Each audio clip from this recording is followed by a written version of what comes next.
Hey, the internet, y'all got us all the way up. We met that dude, Duke the Jeweler, the night before. We was gambling. The next day, dude followed us to the concert. When we left out the concert, we under the garage. Dude went to his car by himself and walked down to the parking lot. That's when somebody tried to kill him. He was walking to his car or something, and some dude tried to rob him. He's the one that's tied to the dude that makes the loaded dice. Right? Check the play out. All entertainers, when you go to Houston, stay away from J. Prince Jr. A whole play going on. Here go the play right here. The play is a loaded dice. Some dudes tried to rob him.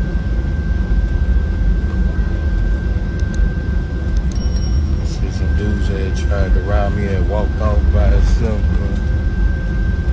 I had just met dude yesterday.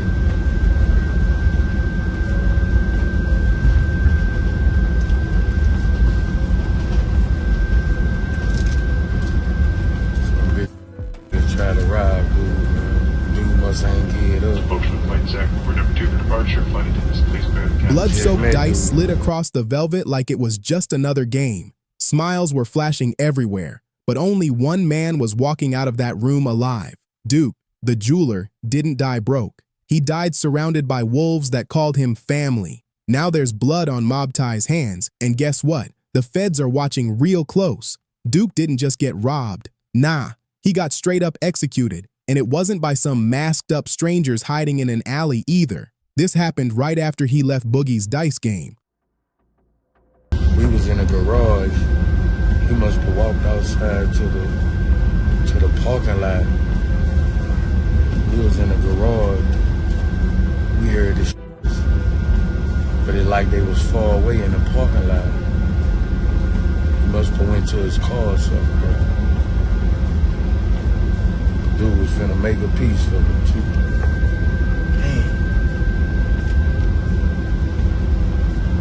And 50 Cent, he's out here stirring the pot, leaking whispers, reposting receipts, and hinting that this setup is way deeper than anybody thought. And here's where it really gets messy. This whole thing is straight up like a movie. Just 2 weeks before Takeoff got murdered in that dice game setup, Duke was the one shutting down the table at a J. Prince Jr. dice game. And you know how it goes. When the wrong person starts winning big, that's when the trouble kicks off fast. That's when smiles fade and side eyes start flying. Now the whole Mob Ty circle is under the microscope. Boosie, J. Prince Jr., Lil Cam, everybody's name is getting thrown around. What started as whispers is now turning into full-blown warnings. The streets are talking and the feds are listening. But how did we even get here? Let's take a step back, because what looked like a friendly dice game might have been a setup from the jump.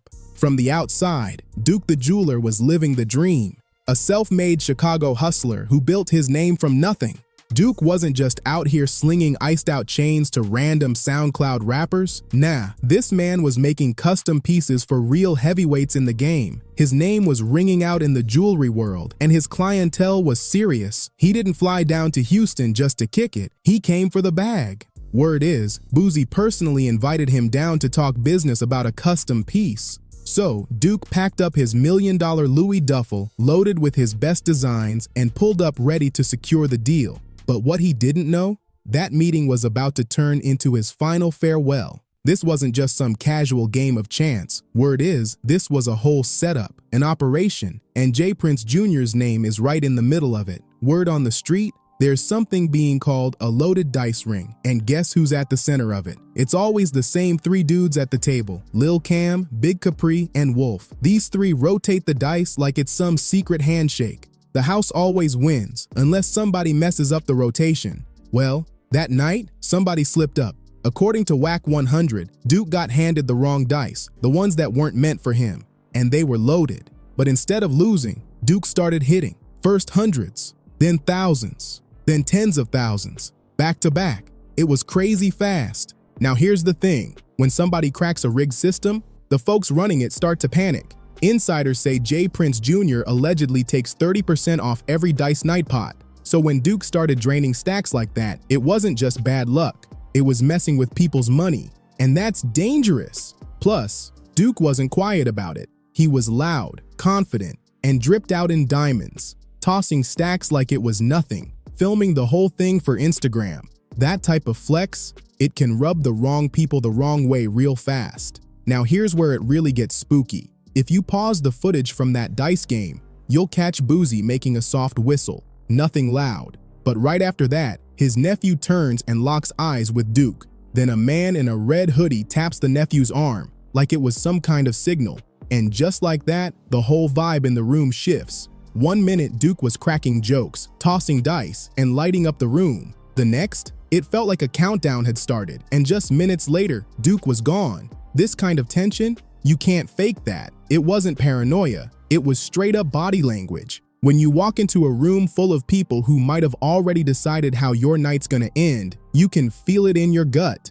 And if you're still wondering whether this was just a bad night, ask yourself this: why would a millionaire like Boosie invite someone wearing over $1 million in jewelry to a dice game packed with people he doesn't even fully trust and not offer any security? Why didn't J. Prince Jr. have protection set up for a known out-of-towner like Duke carrying that kind of heat on him? Now let's rewind to the moment Duke left that game. No security, no team, no driver, just him walking solo through a dark Houston parking lot after spending the whole night around millions in cash and ice. If that sounds off to you, that's because it is. But here's where things go from shady to straight up sinister. Minutes later, shots rang out. Duke was ambushed, fatally shot. But here's the wild part. In most setups or robberies, what's the first thing they take? The jewelry? The cash? But Duke, he was found with everything still on him. His chains, his diamonds, all untouched. And remember that $1 million jewelry he flexed at Boosie's concert right before he died? Still there.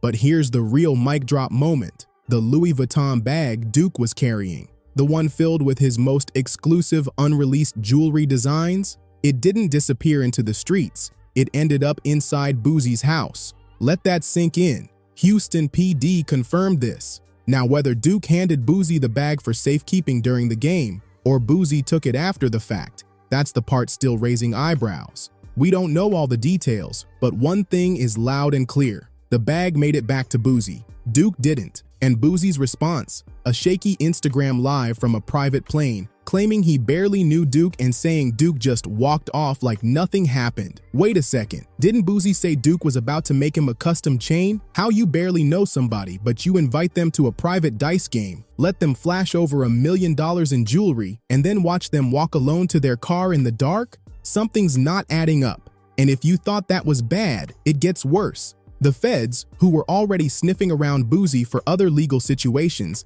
decided to crack Duke's case open as its own standalone federal investigation. No delays, no waiting in line behind other charges, just laser-focused heat on what happened to Duke. So the feds did what they do best. They tracked the phone.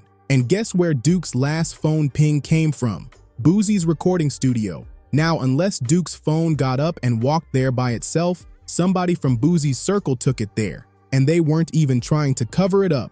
No wiping the phone, no tossing it, just turned it off cold after that last ping. That's what really set the feds off. Then it got even crazier. They searched Duke's rental car forensically and found fingerprints from Boosie's nephew and Boosie's cousin inside the car. And just when it felt like this whole story couldn't get more twisted, a new witness came forward. Somebody who was outside the building smoking said they saw Duke walking alone toward his car that night. At first, everything looked normal, until it didn't. Out of nowhere, Boosie's nephew slid out from the shadows like he'd been waiting for the exact moment to move. Duke must have felt the shift in the air because word is he swung first, tried to defend himself, but let's be real, he never had a chance. In one quick move, Boosie's nephew allegedly pulled the trigger, and just like that, Duke was gone. And here's the part that really makes it wild. They didn't even try to stage it like a robbery. Why? Because this wasn't about stealing. It was about silencing. And instead of disappearing the evidence, they kept the bag. That's not just sloppy. That's bold. That's straight up arrogance. And guess who else picked up on all this? 50 Cent. You ever notice how every time an artist pulls up in Houston, they get hit with the same warning? Make sure you check in. It ain't official. It ain't written down. But it's real. Rappers, influencers, even athletes, they've all heard it. If you move through Houston without checking in with J. Prince Jr. and the Mob Ties circle, you're basically asking for trouble. But here's the real question nobody wants to ask. What happens when the same people you're checking in with are the ones setting you up? Let's keep it real. J. Prince Jr. was the host of that Dice game. The same host from the Dice game where Takeoff got killed. And now Duke's gone too. So what's really going on? That check-in culture everybody talks about? It's looking less like protection and more like a setup now. Because if J. Prince Jr. really runs the city the way he says, why is it that 2 people didn't make it out alive? 50 Cent even called it what it is, a scam ring. And he's pointing the finger at J. Prince Jr. The playbook is starting to look real familiar. Invite entertainers, play the friend card, make them feel comfortable, then walk them into a dice game where your people surround them. That's the game being talked about now. And folks are starting to catch on. Word on the street? Some artists are quietly backing away. Labels are pulling out of Houston events left and right because the city's starting to feel radioactive. Even 50 Cent has been airing it out, dropping reposts and slick captions that aren't so subtle anymore. Some people say he's playing with fire, but others think he's just the only one bold enough to say out loud what everybody else is whispering. Meanwhile, Boosie is panicking. The feds aren't treating this like some side case anymore. They split Duke's murder off from Boosie's past gun charges and are digging deep into that night specifically. They're looking into his mansions, his money moves, and even his son's digital trail. But the real storm? It might be coming from inside the house. Allegedly, Boosie's own girlfriend told someone that night he ran back inside the building, looking shook, like he was hiding something. Yet Boosie keeps telling everybody he didn't know nothing. That's all he keeps saying. Now folks are asking the real question. If Boosie falls, who's he taking with him? Because Boosie doesn't move solo. His nephew's involved, his cousin's involved, and his name is now tangled up with J. Prince Jr., who's already got the heat on him heavy. After Takeoff's death, all the loose threads are starting to cross, and guess what? They're all leading back to one table, and it gets even messier from here. Finesse 2 times, the same artist Mob Ties once stood behind Heavy, is now switching sides. He used to shout out J. Prince Jr. in interviews like they were tight. Now, he barely says his name. It's clear. Something flipped. At first, the fallout looked quiet. Finesse just stopped showing up around Jr. No concerts, no backstage hangs, no nothing. Then the whispers started. Word is, it all popped off over a woman. Not just any woman though, Finesse's baby mama. A few months back, she and her mother allegedly lined him up. They called the cops on him and got him locked back up for violating probation. And guess who stepped in to get him out? J. Prince Sr. himself. Behind the scenes, he made a few phone calls. And just like that, Finesse was back on the streets in 2 weeks. But instead of staying clear of the drama, Finesse went right back to the same woman. That's when J. Prince Sr. had enough. He even went on Twitter and said it straight up. I told the homie to stay the FK away from that woman if he loves his life. But the homie wouldn't listen, even after I had to step in to get him out of prison. Y'all better be careful out here thinking these women got your best interest at heart. And here's where it gets even messier. Rumors started flying that J. Prince Jr. might have gotten Finesse's girl pregnant behind his back. Is it confirmed? No. But the fact that people believe it and Finesse hasn't denied it says everything you need to know. Some fans tried to brush it off as regular drama, but others started connecting the dots because now Junior has beef with Takeoff's family too, and the pattern's getting way too hard to ignore. Behind the scenes, it's getting uglier by the day. J. Prince Jr. is feuding with Boosie now, and Finesse 2 times is out here spiraling in public. People are starting to ask the real question, how many bridges can you burn before the whole empire crumbles? Because here's the truth. When you build your reputation on silence, fear, and power plays, it only takes one person to flip. One artist, one friend, one witness, and the whole operation can fall apart overnight. So now everybody's watching closely. Who's gonna speak first? Will it be Boosie? Will Finesse finally say what really went down? Or will 50 Cent keep applying so much pressure that J. Prince Jr. does what nobody thought he'd ever do? Break the code of silence to save himself? Either way, the collapse has already started, and those whispers in the streets, they're turning into hard knocks now. Federal agents are in full motion. They're not just asking questions, they're quietly checking Boosie's entire estate portfolio, his Baton Rouge mansion, under the microscope, his Georgia land, being traced. They're following every dollar, watching every move. And don't forget, this isn't just about Boosie. This is about J. Prince Jr. too. The artists are backing away. The labels are pulling out. This ain't rap beef anymore. This is straight up Rico energy. And here's the ticking time bomb. There's talk that Duke's killer might have been caught on tape. If that video ends up in the hands of TMZ or the feds, it's game over. One upload and the whole house of cards falls.